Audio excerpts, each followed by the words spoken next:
Voilà, vous êtes donc toujours à l'écoute de notre émission, hein. Jacques Roger, show sur NRI Radio. Nous recevons donc le leader de l'Union des forces démocratiques de Guinée, M. Cellou Dalein Diallo, hein, qui est donc en tournée aux États-Unis d'Amérique, après donc Atlanta, Chicago et à Washington.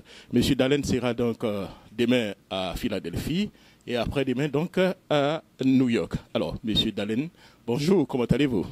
Bonjour, je vais très bien. Voilà. Alors, ça fait pratiquement quelques jours que vous êtes aux États-Unis. Après avoir donc parcouru Atlanta et Chicago, hein, vous êtes à mi-chemin donc de votre tournée. Alors, est-ce qu'aujourd'hui on peut certainement avoir un petit bilan de votre tournée? Est-ce que tout va très bien? Écoutez, si vous voulez, on peut faire un bilan à mi-parcours de cette tournée que j'effectue aux États-Unis. Comme vous l'avez sans doute suivi, j'ai commencé par Atlanta où j'ai fait l'objet d'un accueil chaleureux de la part des militants et militantes du parti et je dirais même de tous les compatriotes guinéens vivant à Atlanta. J'ai pu tenir là un meeting qui a connu la participation de beaucoup de personnes, de beaucoup de Guinéens, militants et sympathisants du parti ou alors simplement ressortissants de la communauté guinéenne vivant à Atlanta. Lors du meeting, il y a eu un fundraising, comme vous l'appelez ici, et vraiment les militants ont montré leur disponibilité, leur engagement à contribuer à financer la campagne de l'UFDG pour les prochaines échéances électorales. Et après Atlanta, nous sommes allés à Chicago, où les militants de Chicago étaient mobilisés. Il y avait aussi ceux de Indianapolis qui étaient venus massivement et prêter main forte aux militants et sympathisants vivant à Chicago. Et là aussi, l'accueil était chaleureux, la mobilisation très forte. Un meeting a été organisé à Chicago et nous avons eu l'occasion de remercier nos compatriotes vivant dans ces localités-là et leur donner de larges informations sur les derniers développements enregistrés en Guinée, aussi bien par rapport à la politique, par rapport au dialogue, par rapport à l'organisation des élections communales et présidentielles, mais également par rapport à Ebola qui frappe aujourd'hui non seulement la Guinée, mais quelques autres pays de la sous-région comme la Sierra Leone, le Libéria et tout récemment la République fédérale du Nigeria. Alors, vous avez parlé donc des campagnes. Est-ce qu'on peut dire que la campagne a déjà commencé, M. Dalein? C'est pas un peu trop tôt? Non, c'est pas trop, c'est pas la campagne tout à fait. On prépare les gens à s'impliquer, à participer à cette campagne. Il faut d'abord sensibiliser les gens sur l'enjeu de ces élections, de cette élection présidentielle de 2015 et leur demander effectivement d'apporter leur contribution au combat que mène leur parti pour la conquête du pouvoir et pour l'instauration dans notre pays de l'état de droit et de la démocratie. Donc, il faut dès maintenant préparer les esprits, mobiliser les gens, les sensibiliser sur la nécessité de s'engager résolument pour la reconquête du pouvoir qu'on a perdu en 2010 par la faute de la fraude et naturellement des complicités aussi bien au niveau des autorités de la transition que de la CENI. Oui, pendant votre tournée, hein, vous avez demandé donc la contribution donc de vos militants. À Atlanta, je crois que vos militants ont massivement répondu à l'appel, hein, et aussi à Chicago. Hein. Alors, qu'est-ce qui motive aujourd'hui l'engagement de vos militants? Je pense que c'est la confiance et la volonté de voir enfin le changement devenir une réalité en Guinée. Aujourd'hui, les militants de l'UFDG se rendent compte qu'ils ont raison, parce que beaucoup de citoyens, de compatriotes quittent les autres partis pour venir massivement soutenir l'UFDG en considérant que l'UFDG, c'est le parti, la force qui a même d'apporter le changement, de dégager M. Alpha Condé et de prendre la direction du pays pour réconcilier les Guinéens, promouvoir la fraternité et engager le pays sur la voie du développement durable au profit de tous les fils et de toutes les filles du pays. Voilà, merci beaucoup, hein, donc, Monsieur Dada. Ah, vous étiez donc à Atlanta et en plus de l'engagement donc des militants, hein, vous avez eu un discours que certaines personnes considèrent discours musclé.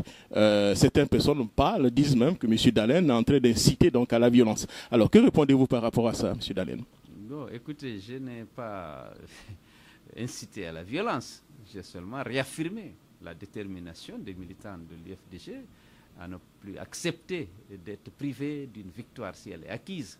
C'est pourquoi je les ai invités à rester mobilisés pour être vigilants, pour exiger que les conditions d'un scrutin transparent soient réunies avant d'aller aux élections et que lors des élections, avant les élections et après les élections, être suffisamment vigilants pour qu'on ne fasse pas voler une troisième fois, comme ça a été le cas en 2010, ça a été le cas en 2013.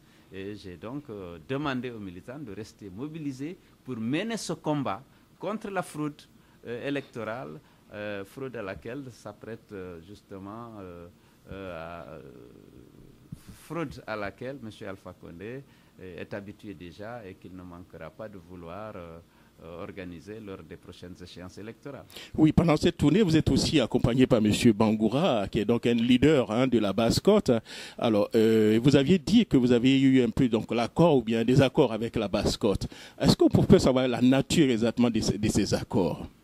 En fait, c'est pas le parti qui a eu un accord avec la Basse-Guinée. Il y a beaucoup de cadres, de leaders d'opinion, des imams, des cadres intellectuels, des jeunes, des femmes, qui adhèrent massivement actuellement à l'UFDG.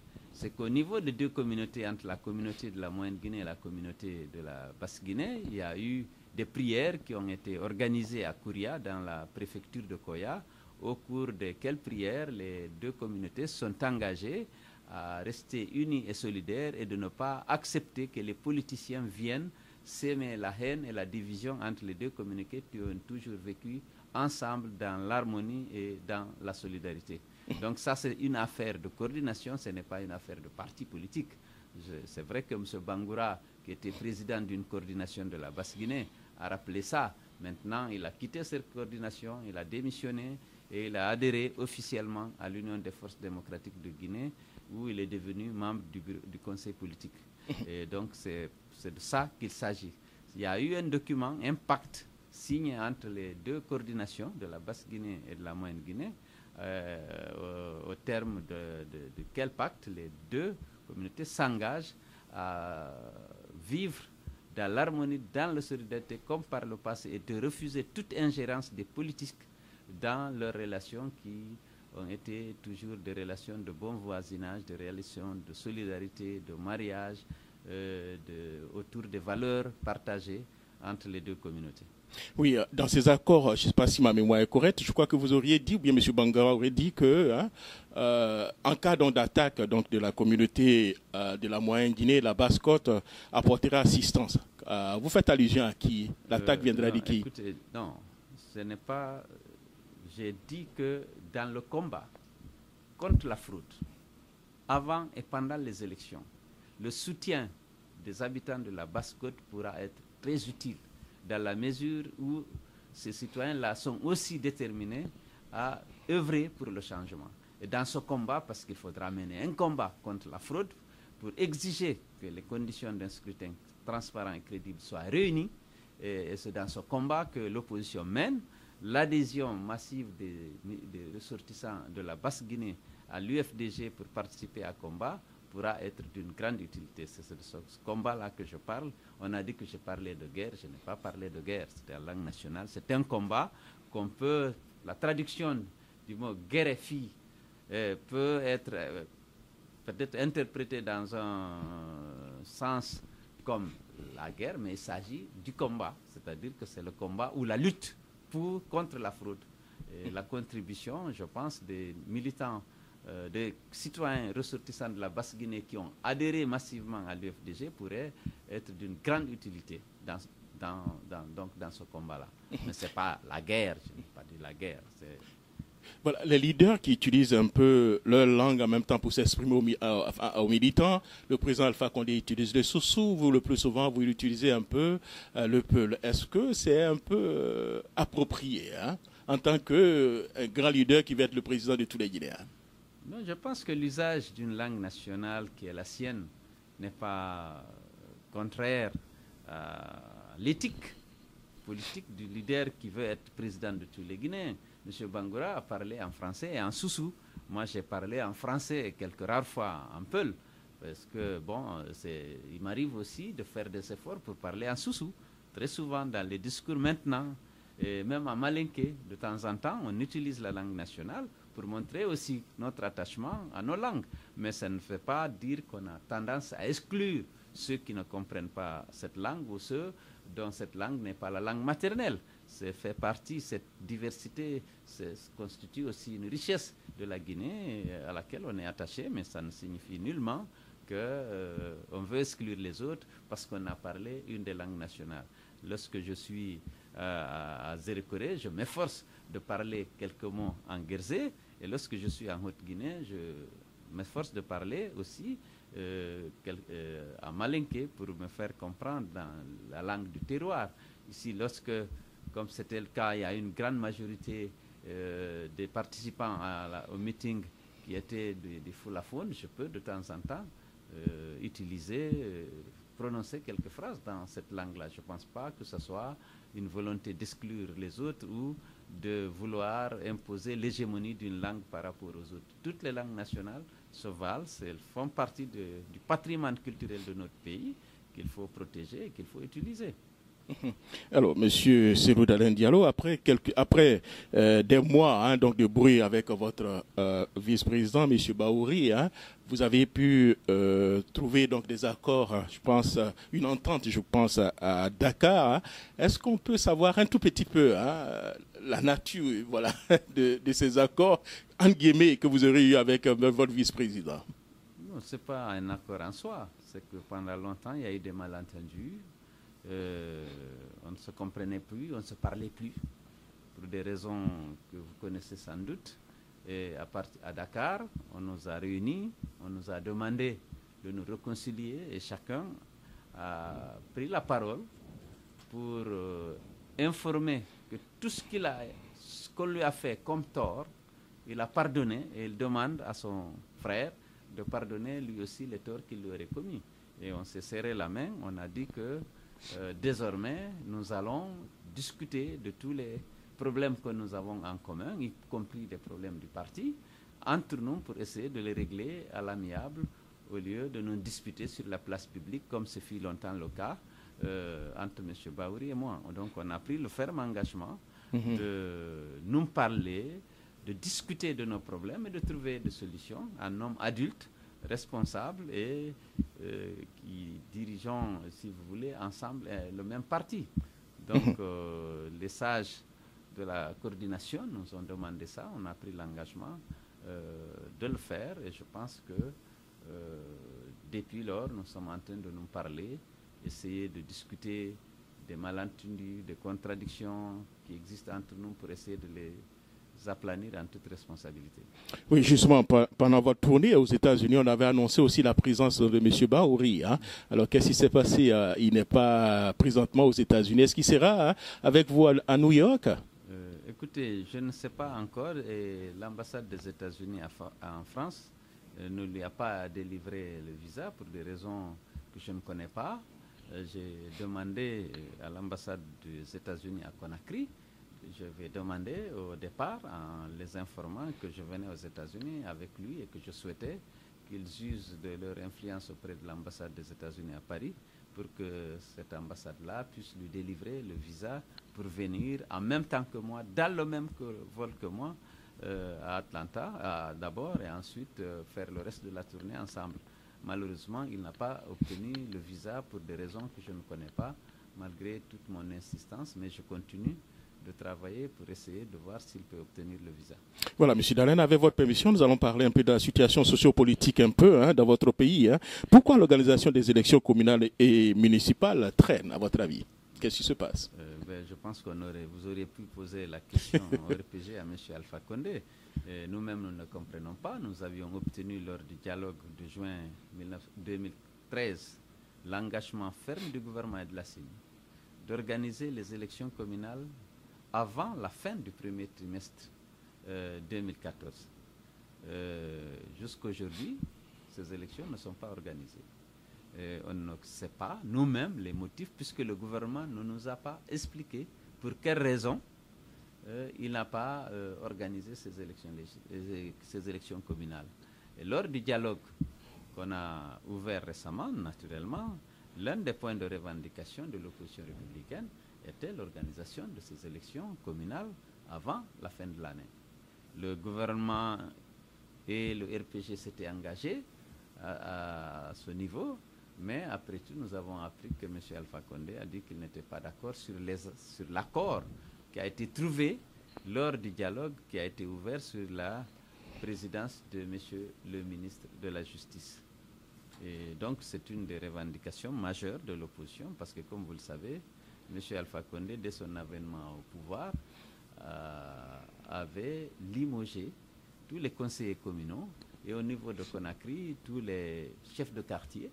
Aujourd'hui, tous ces postes d'élus locaux sont occupés par des militants du RPG nommés soit par décret, soit par décision du gouverneur, soit par décision du ministre de l'administration du territoire.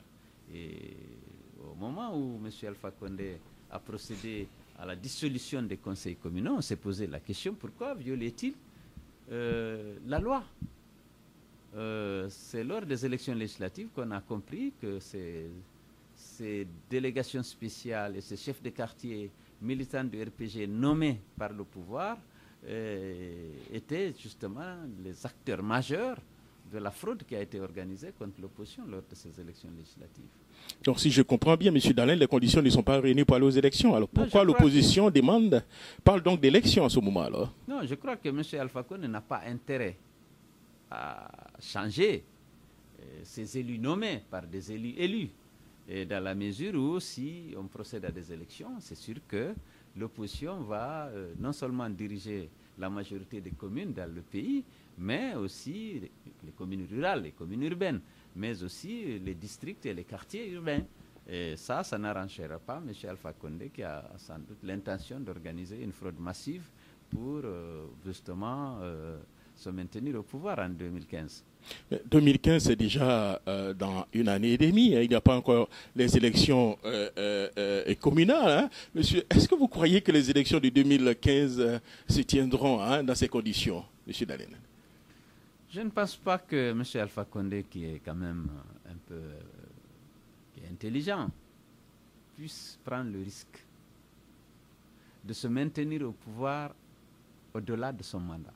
Parce qu'il aura perdu toute légitimité et l'opposition sera fondée à déclarer la vacance du pouvoir. Je ne pense pas qu'il prenne ce risque de perdre la seule légitimité, entre guillemets, au nom de laquelle aujourd'hui il prend toutes les décisions, il administre le pays comme il veut.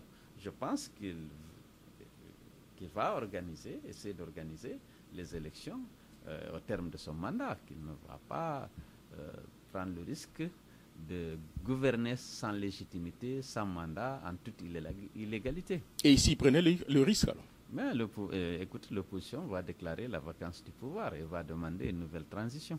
Qu'est-ce que vous allez faire concrètement? Demander une nouvelle transition? Avez-vous les moyens? L'opposition va se concerter, mais je pense que c'est une option, c'est l'option la plus logique pour l'opposition de constater la vacance du pouvoir. Monsieur Dallin, on dit qui veut aller loin mais là il sa monture. Hein. Comment qualifier aujourd'hui vos rapports avec vos amis donc, de l'opposition? Écoutez, nous avons l'opposition parlementaire qui n'est pas organisée en opposition parlementaire, avec l'UFR, RDIG, avec le parti de M. Silaba et puis l'UFDG. Nous essayons de nous concerter régulièrement pour essayer de voir quelle attitude tenir face justement à l'obstination du pouvoir de ne pas organiser les élections communales, face à l'obstination du pouvoir de ne pas organiser un dialogue responsable. Et c'est au cours de ces concertations que nous avons décidé à un moment donné de suspendre notre participation à l'Assemblée nationale pour exiger l'ouverture du dialogue. Et c'est au cours de ces réunions-là aussi qu'on a envisagé de reprendre la rue pour justement protester contre le refus du gouvernement de mettre en œuvre les dispositions de l'accord du 3 juillet. Donc l'opposition se retrouve, discute et prend des décisions pour justement faire face aux dérives du pouvoir et surtout à ce refus de respecter les dispositions de l'accord du 3 juillet. De l'accord donc du 3 juillet, vous avez parlé donc de l'accord du 3 juillet. Aujourd'hui, hein, une partie donc de l'accord donc du 3 juillet, le président Alpha Condé pense qu'il est actuellement en train donc de satisfaire avec la CENI. La CENI, Wemak Sabari, le couvre Wemak Sabari, où une société malienne hein, a été recrutée donc par la CENI. Quel est un peu votre point de vue par rapport à ça? Écoutez, le problème, c'est que la CENI n'est pas transparente. Elle ne veut pas associer les partis politiques à ses actions. Nous apprenons par la presse que la CENI est en train de faire ceci, en train de faire cela. Nous avions obtenu, lors du dialogue qui s'est ouvert récemment, qu'on mette en place un comité de veille pour veiller à la manière dont la CENI exécute sa mission. Parce que, comme vous le savez, cette CENI-là, elle est d'abord loin d'être neutre et impartiale, mais aussi elle a beaucoup de lacunes, de faiblesses, et elle ne semble pas vouloir justement d'assistance technique. Et elle ne semble pas vouloir aussi informer les partis politiques de ce qu'elle envisage de faire par rapport à l'organisation des élections communales et de l'élection présidentielle de 2015. Nous avons toujours dénoncé l'absence de dialogue, de contact entre la CENI et les partis politiques. Donc, à cet égard, nous allons aussi exiger que la CENI soit transparente, que la CENI puisse informer les partis politiques de son plan d'action, de son programme, pour que nous puissions avoir nous-mêmes une visibilité pour prendre nos dispositions. Et malheureusement, la CENI prend ses instructions chez M. Alpha Condé, et comme ce fut le cas lorsque l'Union européenne a offert une assistance technique pour l'aider à préparer un dossier d'appel d'offres pour le recrutement du nouvel opérateur. M. Alpha Condé a pris tous les membres de la CENI issus de la société civile et de la mouvance pour leur dire qu'il ne veut pas de l'assistance technique de l'Union européenne dans son processus électoral. On avait discuté de tout ça lors du dialogue et on avait instruit la CENI d'associer les partis politiques à la définition de ces plans d'action, de ces programmes, pour que, de manière consensuelle, on puisse aller à des élections apaisées et inclusives. Mais la CENI ne semble pas respecter ces recommandations du dialogue telles qu'elles ont été formulées lors justement de cette rencontre entre l'opposition, le gouvernement et le RPG. Vous avez dit tout à l'heure, vous allez exiger, vous allez certainement vous organiser. Hein. La même question que je vous pose, avez-vous les moyens aujourd'hui? Que dit la communauté internationale puisqu'elle vous a apporté un peu de soutien? Est-ce que vous pensez que la communauté internationale vous apportera un peu de soutien pour faire une pression sur le président Alpha Condé hein?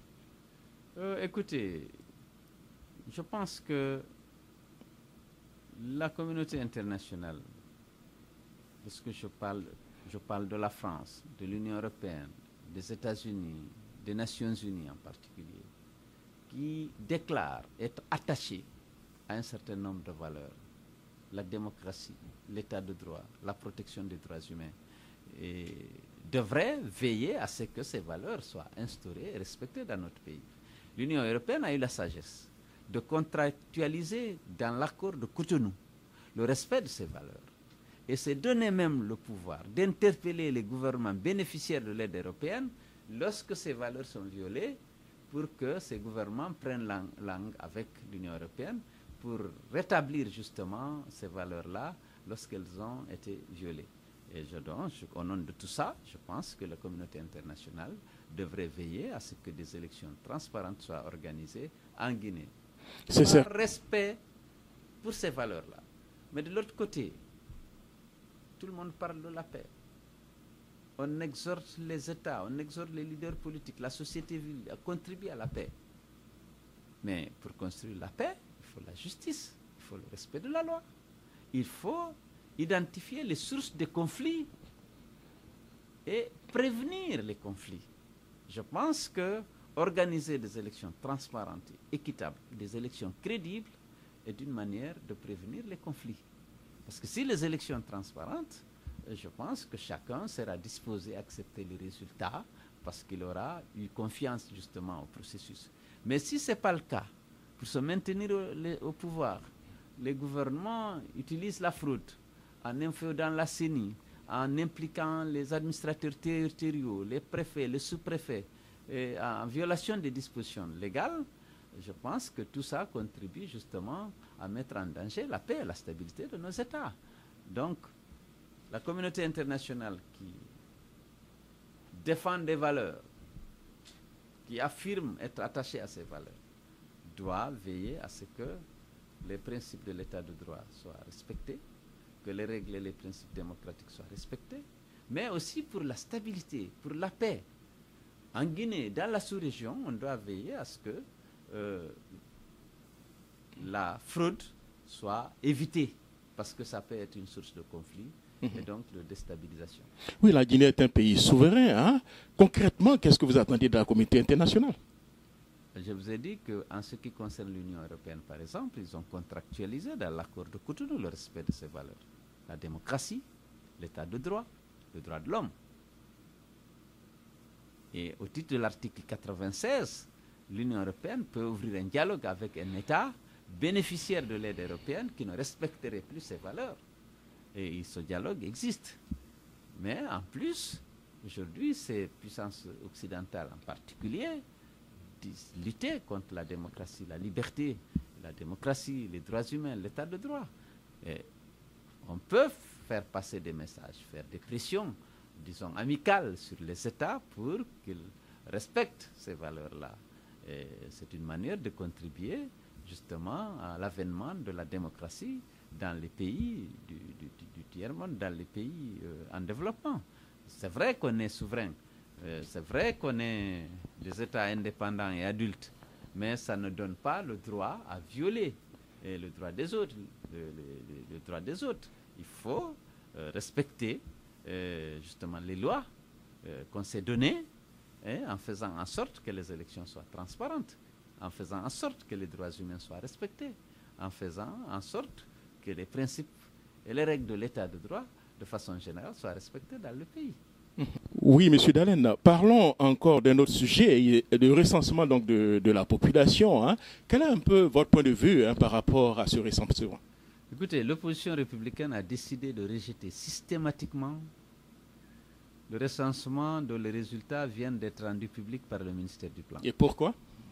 Eh bien, parce qu'il ne reflète nullement la réalité démographique de notre pays. C'est-à-dire? Et nous sommes convaincus que le gouvernement a dû manipuler ce recensement pour justifier demain le tripatouillage du fichier électoral. Je vous donne quelques éléments, quelques indicateurs. En général,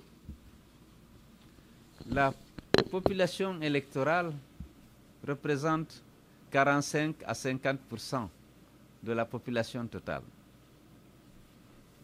Alors, à l'issue du recensement, qu'est-ce que nous constatons? Que la population a explosé dans la région administrative de Kankan. Je rappelle que c'est le fief du RPG. On a déclaré que Kankan est peuplé de 1 900 000 habitants. Plus que Conakry, plus que Zérékoré, plus que toutes les autres régions administratives. Ce qui n'était pas, bien entendu, le cas en 1996, année du dernier recensement. Et lorsqu'on compare à Kankan la population totale au nombre des électeurs, on se rend compte qu'il y a une distorsion, mais on pense qu'elle est voulue. Il y a 1 900 000 habitants, il y a 700 000 électeurs. Mais si vous vous souvenez, l'opposition avait dénoncé l'augmentation démesurée du nombre d'électeurs en Haute-Guinée, dans la région de Kankan notamment. Parce que je crois que la population électorale est passée de 450 000 à 700 000 entre 2010 et 2013. Mais maintenant, vous avez une population totale de 1 900 000. Normalement, le nombre d'électeurs devrait être 900 000 ou 1 million. Le gouvernement s'apprête à sortir un fichier électoral cohérent avec le recensement général de la population Et ce fichier va nous dire, peut-être en 2015, là, ou 2014 ou 2015, que Cancan a 900 000 ou 1 million d'électeurs. Mais justement, le gouvernement dit que vos militants auraient refusé de se recenser. Et au niveau donc, de Cancan, il y a donc la découverte donc, d'or. Donc il y a une affluence vers cette région. Que répondez-vous par rapport à ça? Écoutez, la découverte d'or existait déjà en 1996 lorsqu'on a fait le premier recensement. La SAG était déjà là, la Société aurifère de Guinée, Ashanti Gold Mining Control. L'exploitation artisanale de l'or existait déjà à Sigiri, à Mandiana et dans une autre partie même de Dingirai et de Koursa. Et donc ça ne peut pas s'expliquer. Lorsque vous regardez les personnes recensées, c'est les gens, les habitants de la région. Ce n'est pas des gens qui sont venus d'autres régions. Et donc ça ne se justifie pas. Mais comparé à Conakry, vous vous souviendrez que dans la capitale, Alpha Condé avait perdu les élections législatives. Je vous donne, Conakry, on a dénombré 1 200 000 électeurs en 1993. Le recensement nous dit qu'il n'y a que 1 600 000 habitants. Alors, si à la prochaine révision électorale, on nous dit qu'il n'y a que 800 000 électeurs, ne soyez pas surpris parce que c'est généralement la moitié. Donc on est prêt à diminuer le nombre d'électeurs là-bas et à augmenter en Haute-Guinée. Là, on a augmenté démesurément la population. Prenez Dixine, le quartier que j'habite. On avait dénombré 123 000 électeurs. 123 000 électeurs. Au terme du recensement qui vient de s'achever, on dit qu'il n'y a que 137 000 habitants. À Kaloum, où Alpha Condé avait perdu les élections, on avait dénombré 60 000 électeurs. Au terme du recensement, on nous dit qu'il y a 62 000 habitants. 62 000, hein? 62 000. C'est-à-dire que les jeunes de moins de 18 ans, il n'y a que 2 000 dans tout Kaloum. Mais au-delà de ces incohérences sur les chiffres, nous, les enquêtes qu'on a menées, indique qu'ils ont refusé systématiquement des gens présumés être des militants. Ils ont refusé de recenser ceux qui étaient présumés être de l'opposition. Nous avons demandé, pour illustrer ce que nous voulons démontrer justement, que les gens se fassent recenser. Nous avons élaboré des fiches, nous avons envoyé dans nos quartiers, nous avons demandé à nos sections, à nos comités de base de faire recenser les gens qu'on n'a pas voulu recenser. Mais il faut voir. On est à plus de 20 000 personnes et dans chaque 20 000 ménages, et dans chaque ménage, ceux qui sont faits recenser, pas tout le monde ne s'est pas recensé. Près de 20 000 ménages avec une moyenne de 7. Prenez 7. Prenons la moyenne nationale de 7. Je voulais noter aussi qu'en Haute-Guinée, le nombre de personnes par ménage a explosé, alors que sur l'ensemble du territoire national, il y a une moyenne de moins de 7 personnes par ménage. À Mandiana, par exemple, c'est 15 personnes par ménage. Comment on peut expliquer ça? Sinon, par la volonté du gouvernement demain d'ajuster le nombre d'électeurs à celui de la population totale, parce qu'il faut qu'il y ait une cohérence. Donc, vous recommandez qu'on reprenne un peu ce recensement, c'est bien cela? Non, nous n'acceptons pas ça. L'opposition républicaine a décidé de dénoncer ce reprendement et de s'adresser aux Nations Unies pour leur expliquer que ce n'est pas acceptable, parce qu'on n'a pas d'explication, on ne peut pas expliquer ces incohérences-là. On peut dire que, bon, on va dire, oui, il y a eu la ruée vers l'or en Haute-Guinée. Mais comment expliquez-vous qu'à Kaloum, pour 60 000 électeurs, vous avez 62 000 habitants?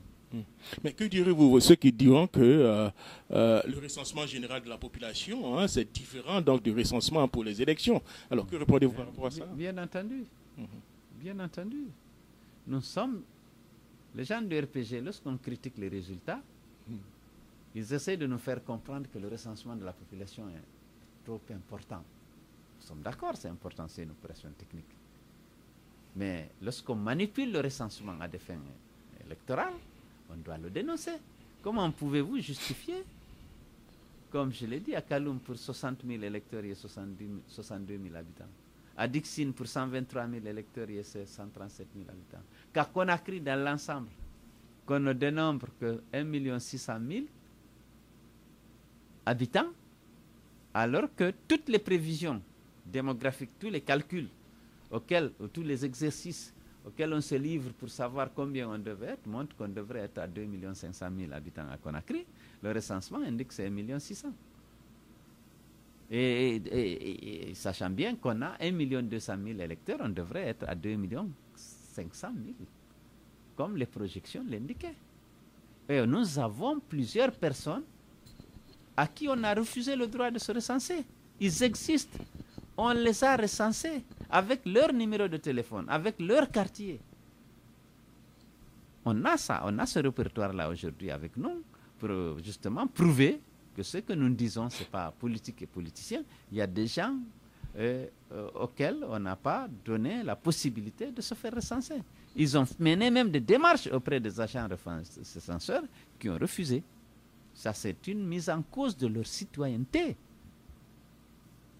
Et dans la politique d'exclusion à laquelle se livre Alpha Condé, il faut considérer ça comme un élément de cette pratique, de cette politique. Parce que lorsqu'on refuse de recenser des gens qui avaient la volonté de se faire recenser, parce qu'on sait que si tu n'es pas recensé, tu ne pourras pas avoir accès à certains services. Pour avoir ton passeport, c'est difficile, avoir tes papiers, tes titres fonciers, les gens voulaient se faire recenser. Et nous, au niveau du parti, on a sensibilisé pour que les gens aillent se recenser. Mais lorsqu'ils ont essayé de se faire recenser, les agents recenseurs qui avaient reçu des consignes ont refusé de les recenser.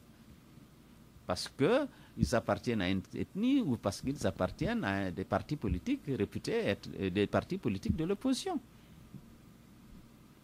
Alors, Monsieur Dalen, avant de conclure, nous allons parler un peu donc, de la gestion du dossier Ebola par le gouvernement du président Alpha Condé. Vous avez été très critique.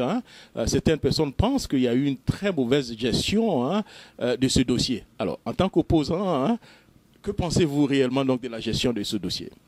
Bon, d'abord, il faut dire que l'UFDG a évité de politiser le problème. Nous pensions qu'il y avait un problème de sécurité nationale et qu'il y avait une menace sérieuse qui pesait sur la vie des Guinéens. Nous nous sommes impliqués pour demander à tous nos militants et sympathisants de s'impliquer dans la lutte contre la propagation du virus Ebola. Nous avons dit que ce n'est pas le lieu de se rejeter les responsabilités. Ce n'est pas M. Alpha Condé qui a fait venir Ebola, bien entendu. Et tout le monde a été surpris par l'apparition de cette maladie. Et il faut d'abord qu'on se donne tous les mains, toute la communauté nationale se donne les mains pour lutter contre le virus. Il est vrai, il y a des erreurs qui ont été commises. Nous avons salué l'action des agents de santé et des partenaires internationaux qui se sont impliqués, qui ont apporté leur solidarité et leur assistance à la Guinée qui était confrontée seule au départ avec ce virus-là. Le gouvernement a fait beaucoup d'erreurs. Au début, on a dit que ce n'est pas le moment de se rejeter les responsabilités. Mobilisons-nous pour lutter contre Ebola. Mais M. Alpha Condé, au lieu de féliciter des partenaires comme l'OMS, s'est attaqué à l'OMS, que c'est l'OMS qui est en train de gâter l'image de la Guinée et que Ebola n'existe pratiquement plus. Ce n'était pas responsable ce discours-là, parce que ça a entraîné justement la réduction de la vigilance.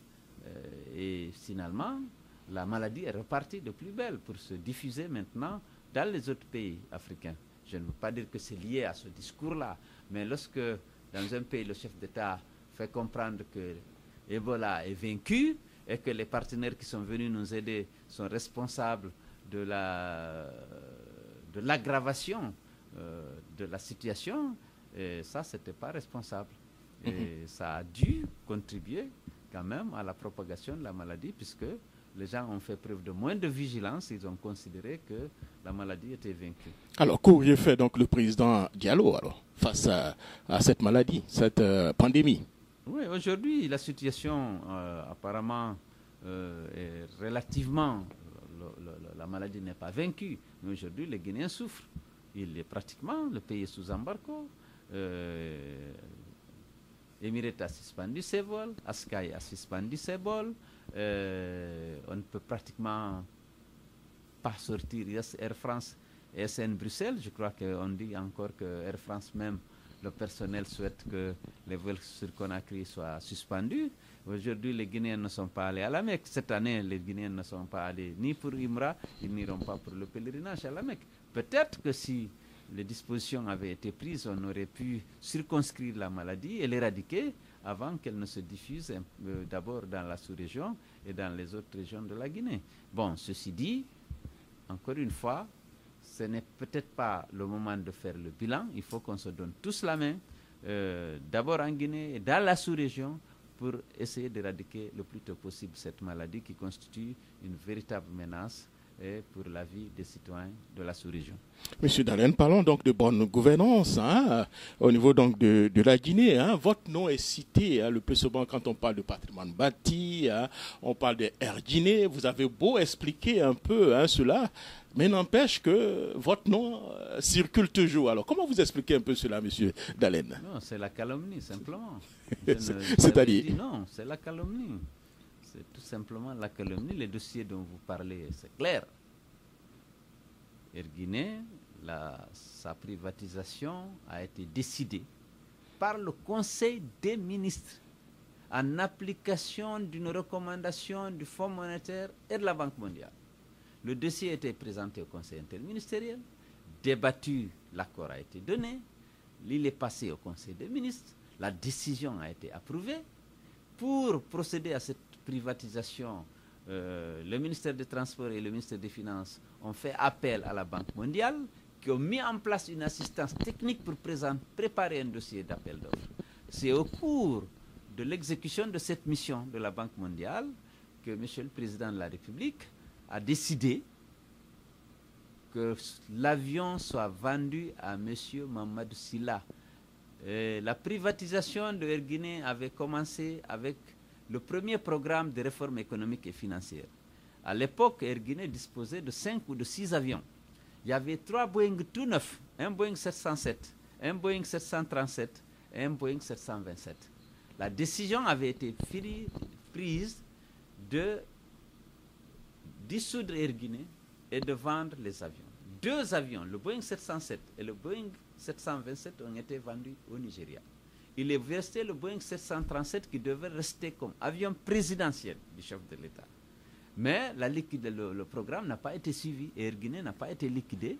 Air Guinée est resté avec un avion, près de 450 personnes, travailleurs, avec la contrainte que l'avion était l'avion présidentiel, l'avion de déplacement du président, et l'avion commercial pour Air Guinée. Il ne peut pas desservir les aéroports de l'intérieur parce que ce n'est pas des aéroports bitumés, c'est un avion à réaction.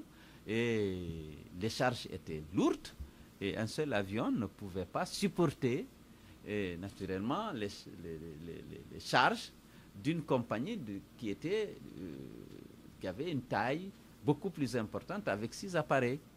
Et donc en 2002, en 2001, la Banque mondiale et le Fonds monétaire sont revenus à la charge et ont recommandé à la Guinée de dissoudre enfin Air Guinée pour que les subventions qui obéraient fortement le budget de l'État s'arrêtent. Et c'est dans ce cadre que la décision a été prise par les autorités, le Conseil des ministres. Et maintenant, M. le Président Conté a dit non, on a vendu les 2 avions à l'étranger.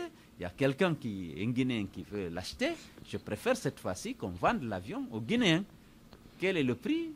Et le prix a été fixé en tenant compte de la valeur de l'avion chez l'assureur.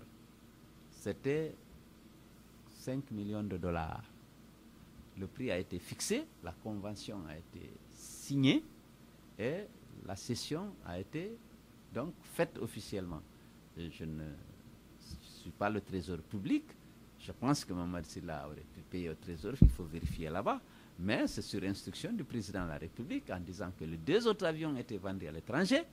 Si un Guinéen veut les acheter, il dit de ne pas lui donner, mais de lui vendre.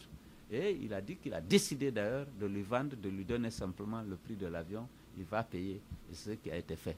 Je sais que l'avion n'a pas été bradé, en tout cas au terme de la convention, le prix qui était fixé, mais ce n'est pas Selou qui a décidé de vendre l'avion. À l'époque, mes relations avec Mohamed Silla étaient très très difficiles.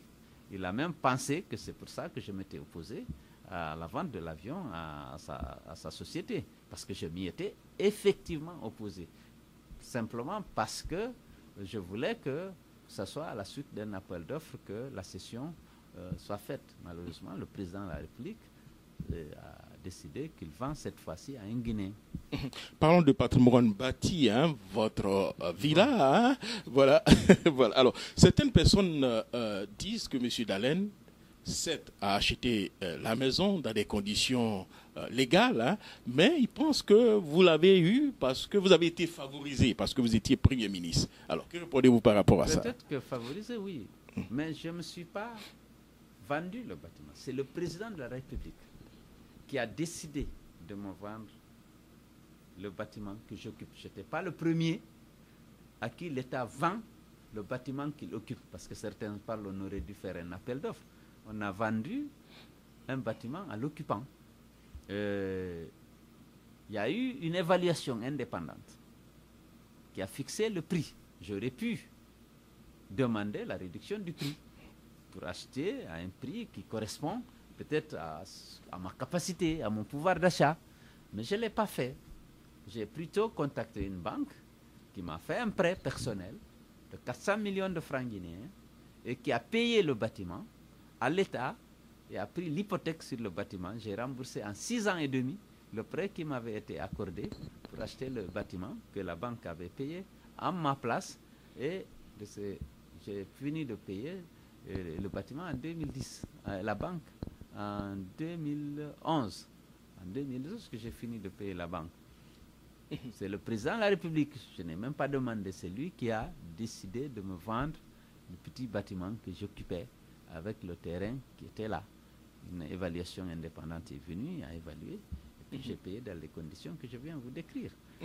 Puisqu'on parle de bonne gouvernance, vous aussi de l'autre côté, hein, vous avez accusé un peu le gouvernement du président Alpha Condé, hein, d'une certaine opacité au niveau donc de la gestion de certains dossiers, des contrats gré à gré qui ont été donc accordés à des entreprises. Vous avez même parlé des parents du président Alpha Condé qui ont obtenu quand même des contrats.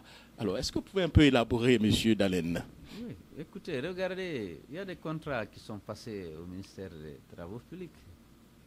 La réhabilitation de la route Kissidougou-Kankan pour 300 millions d'euros. Une route qui était déjà bitumée. Il s'agit d'une forte réhabilitation. C'est vrai qu'elle est dégradée, mais lorsqu'on sait les prix aujourd'hui du marché en matière de bitumage, moi j'ai réalisé la route Kankan-Kourémalé. Vous avez été ministre des Travaux publics, voilà, bien sûr. Kilomètres et 2 grands ouvrages, les plus grands ouvrages de franchissement du pays, notamment le pont sur le Niger à Djelibakoré à Kankamboro, 500 mètres.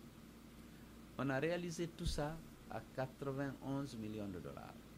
217 kilomètres avec un pont de 500 mètres et un pont de 250 mètres. 91 millions de dollars. Ça remonte à quelle année ça?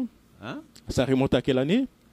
Ça remonte à 2002. 2002, ça fait bientôt au moins 12 ans, hein, oui, on peut dire que bon. 2002. Ouais. Oui. Mais écoutez, les conditions économiques ont peut-être changé. Aujourd'hui, lorsqu'on nous dit que cette route de 195 km entre Kissidougou et Kankan, c'est 300 millions d'euros, dans un marché de gré à gré sans appel d'offres, tous les lots, Kouroussa-Kankan et le pont sur le Niger à Iriki, c'est un appel d'offres ouvert. La compétition était ouverte, le dépouillement était fait dans la transparence. Tous les lots du Kankan-Kourémalé, le lot 1, Kankan-Djelibakoro, le lot 2, Djeliparo-Doko, le lot 3, Doko-Kourémalé, plus le lot ouvrage de franchissement. Tout a été fait à la suite d'appels d'offres. On avait même des crédits pour plus de 100 millions de dollars, on a utilisé 91 millions de dollars. Il y a eu des reliquats qui n'ont jamais été utilisés. Donc, c'est d'abord le principe du marché de gré à gré. On ne peut pas octroyer un marché de cette ampleur à une entreprise dirigée par le beau-frère ou introduite par le fils, sans appel d'offres, comment pouvez-vous contrôler les prix? 1 500 000 € au kilomètre. C'est la même chose que la route Kankam-Mandiana, dont le marché vient d'être attribué dans les mêmes conditions et pratiquement avec les mêmes prix unitaires. C'est la même chose que le marché d'Abompa kilomètre 36 qui a été attribué à une entreprise aussi proche de la famille, OAS, dans les mêmes conditions. C'est la même chose, Symphonie à Kabelin, qui a été aussi attribué sans appel d'offres dans les mêmes conditions. C'est un marché de gré à gré. Voilà, merci. Nous sommes donc au thème donc, de notre émission, M. Dallène. Avant certainement donc, de clore, je vais vous laisser donc, vous adresser à vos compatriotes, à vos militants qui vous occupent, qui vous suivent en ce moment, et aussi ceux qui vous critiquent, je vais dire beaucoup. Voilà. Allez-y, M. Dallène. Je voudrais d'abord remercier les militants et sympathisants, les partis, nos compatriotes vivant à Atlanta, à Chicago et à Washington, qui m'ont déjà reçu. Et je vais saluer ceux de Philadelphie et de New York qui s'apprêtent à me recevoir.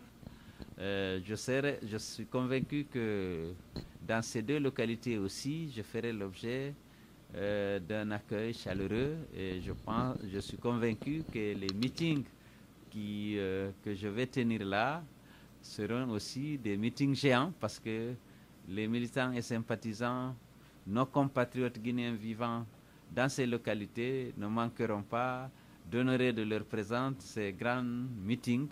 C'est justement qui seront aussi des séances d'explication et de sensibilisation. Je voudrais inviter tous mes compatriotes vivant aux États-Unis à se rappeler d'abord qu'ils sont guinéens avant d'être Peul, Soussou ou Malinké. Ils viennent d'un pays d'Afrique de l'Ouest. Ils se retrouvent dans un pays comme les États-Unis.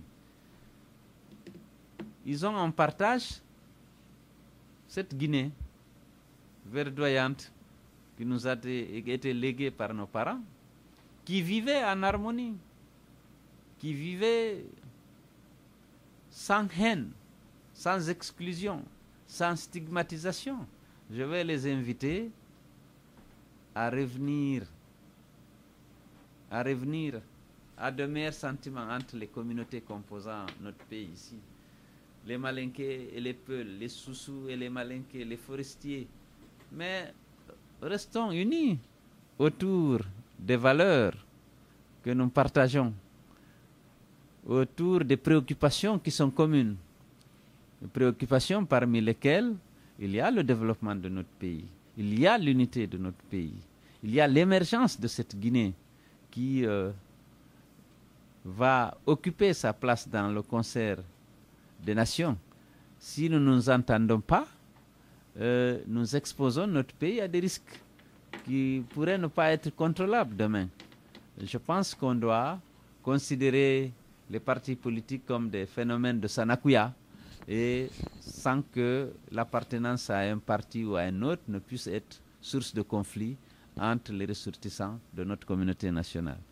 On compte sur vous. Merci bien, Monsieur Jacques Roger, pour la contribution que vous apportez au débat. Vous savez, l'absence de débat est source de conflit. Et donc, par cela, vous contribuez naturellement au rapprochement des Guinéens, à leur information, à leur bonne information. Et je tiens à vous féliciter particulièrement pour ce rôle que vous êtes en train de jouer et de manière désintéressée et responsable. Merci bien. Je vous en prie, Monsieur Dallène.